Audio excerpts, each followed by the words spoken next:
जब से दिल्ली का शराब घोटाला खुला है और जब से केजरीवाल शराब घोटाले के केस में पकड़े गए, तब से ऐसे ऐसे खुलासे हो चुके हैं कि लोग हैरान हो जाते हैं। लोग पूछते हैं कि ये तो राजनीति बदलने आए थे बॉस, खुद ही इस तरह से बदल जाएंगे, ये तो हमने सोचा ही नहीं था। लेकिन शराब घोटाले में वैसे तो आए दिन नई बातें पता चलती, पर अब केजरीवाल पर ऐसा खुलासा हुआ है जिसे सुनकर कान से धुआं फेंक देगा।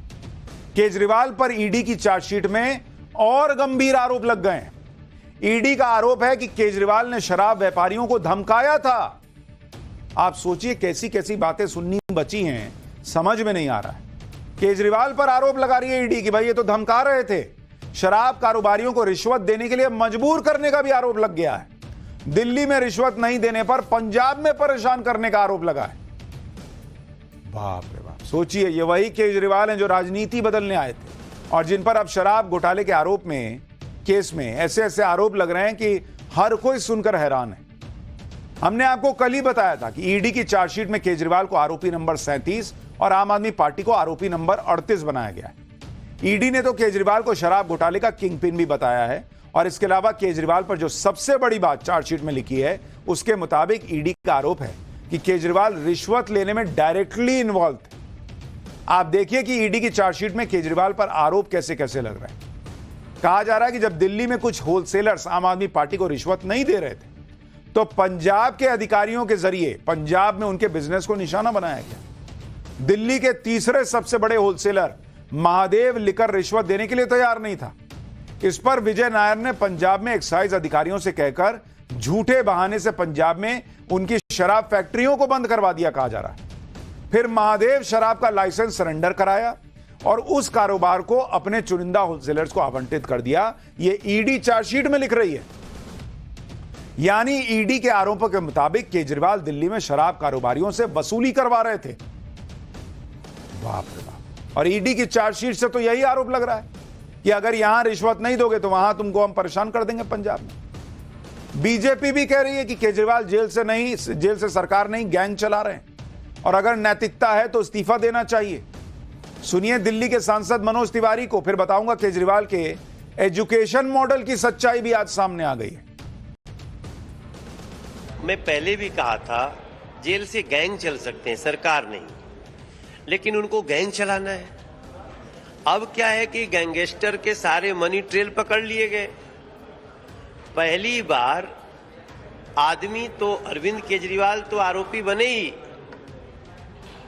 अभी तक जो शराब घोटाले का जांच हो ही रहा था, लेकिन पहली बार राजनीतिक पार्टी आम आदमी पार्टी देश के इतिहास में पहली बार वो खुद आरोपी हो गई। हम तो नैतिकता वाली जो अरविंद केजरीवाल की वाणी है उसको याद दिला रहा हूं कि आरोप उठेगा तभी हम इस्तीफा दे देंगे। अभी तो आरोप चार्जशीट में आ गया, अब तो दे दो, चिट्ठी लिखो, इस्तीफा दो। ईडी की चार्जशीट में हुए इस खुलासे से केजरीवाल की परेशानी तो बढ़ेगी, साथ ही पूरी आम आदमी पार्टी पर संकट भी बढ़ता जा रहा है। क्योंकि अगर आप देखें तो मुश्किलें अरविंद केजरीवाल को ऑक्टोपस की तरह जकड़ती जा रही। ऐसा लग रहा है कि केजरीवाल के आसपास जो मुश्किलें हैं उसकी 8 टांगे हैं और केजरीवाल को एकदम पकड़ लिया है मुसीबतों ने। देखिए केजरीवाल, मनीष सिसोदिया, सतिंदर जैन जेल में बंद हैं और तीनों ही नेताओं को जमानत नहीं मिल पा रही। शराब घोटाले के आरोपों के मामले में आम आदमी पार्टी भी आरोपी बन गई। पार्टी दफ्तर और पार्टी फंड सीज होने का खतरा है। केजरीवाल की पत्नी सुनीता केजरीवाल भी मुश्किल में पड़ गई हैं। सुनीता केजरीवाल पर कोर्ट की सुनवाई का वीडियो वायरल करने का आरोप लगा है। उधर स्वाति मालीवाल वाले मामले से पार्टी को डेंट लगा है। आम आदमी पार्टी के मंत्री विधायक भी पार्टी छोड़ रहे हैं। मतलब ऑक्टोपस की तरह केजरीवाल फंस गए हैं, बहुत जकड़ लिया है समस्याओं ने ऑक्टोपस की तरह केजरीवाल को। वैसे तो अरविंद केजरीवाल और उनकी टीम दिल्ली को लेकर बड़े बड़े दावे करते थे। भाई ये सब तो चल ही रहा है। जो दावे करते थे, जो पिक्चर बताते थे कि अरे दिल्ली में ये कर दिया, वो सारी पिक्चर, वो फटा पोस्टर और नीचे पीछे निकला जीरो वाला हाल हो रहा है। सबसे बड़ा दावा ये लोग एजुकेशन सेक्टर में बदलाव को लेकर करते हैं।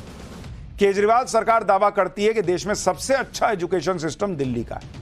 दिल्ली के सरकारी स्कूलों में पढ़ाई का स्तर प्राइवेट स्कूलों से भी बेहतर है। सरकारी स्कूल के बच्चों का पास परसेंटेज यानी पास होने का परसेंट प्राइवेट स्कूलों से भी अच्छा है। ऐसे दावे करके अरविंद केजरीवाल और आम आदमी पार्टी मनीष सिसोदिया को दिल्ली में शिक्षा क्रांति का जनक बताते रहे।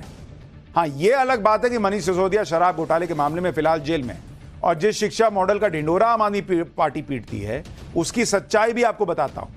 एक आरटीआई के जवाब में दिल्ली के शिक्षा विभाग ने बताया कि 2023-24 में दिल्ली के सरकारी स्कूलों में 9वीं क्लास के 1,01,331 बच्चे फेल हुए हैं।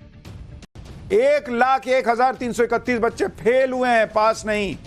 और 2022-23 में 9वीं क्लास के 88,409 बच्चे फेल हुए थे। यानी एक साल में फेल होने वाले बच्चों की संख्या बढ़ गई दिल्ली में। क्या शिक्षा मॉडल है बॉस। इसी तरह 2023-24 में 11वीं क्लास के 51,914 बच्चे फेल हुए हैं, जबकि 2022-23 में 11वीं की क्लास में 54,755 बच्चे फेल हुए थे। यह है केजरीवाल का एजुकेशन मॉडल बॉस।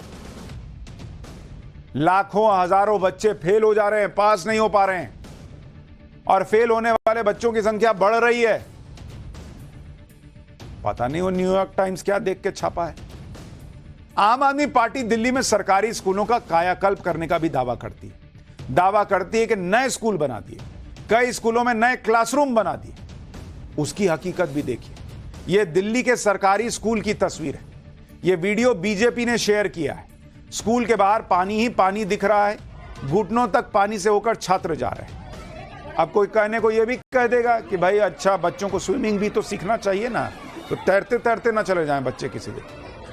एक और वीडियो देखिए, इसे भी बीजेपी ने सोशल मीडिया पर शेयर किया है। दिल्ली के सरकारी स्कूल के क्लासरूम में पानी भरा हुआ है। टीचर्स इस पानी में कुर्सी पर बैठे हुए हैं। स्कूल के कंपाउंड में भी पानी भरा हुआ है। यह है दिल्ली। ऐसे वीडियो दिखाकर बीजेपी आम आदमी पार्टी को घेर रही है कि यह कौन सा सिस्टम सुधारा है बॉस।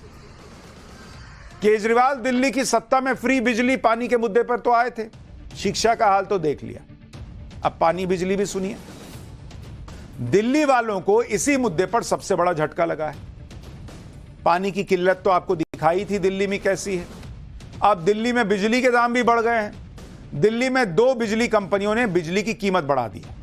BYPL ने बिजली की कीमत 6.15% बढ़ा दी है। इससे पूर्वी दिल्ली और सेंट्रल दिल्ली प्रभावित हो। उधर BRPL ने बिजली की कीमत 8.75% बढ़ा दी है। इससे दक्षिणी दिल्ली और पश्चिमी दिल्ली प्रभावित हो। दिल्ली में बिजली के दाम बढ़ने पर बीजेपी ने आम आदमी पार्टी सरकार के खिलाफ मोर्चा खोल दिया। बीजेपी आरोप लगा रही है कि केजरीवाल सरकार दिल्ली के लोगों को लूट रही है, और इसके विरोध में बीजेपी कल दिल्ली सचिवालय पर प्रदर्शन करेगी। बीजेपी के नेता वीरेंद्र सचदेवा को सुनिए, फिर बताऊंगा कि बिजली की बड़ी कीमत पर आम आदमी पार्टी पहले क्या कहती थी और अब क्या कह रही है।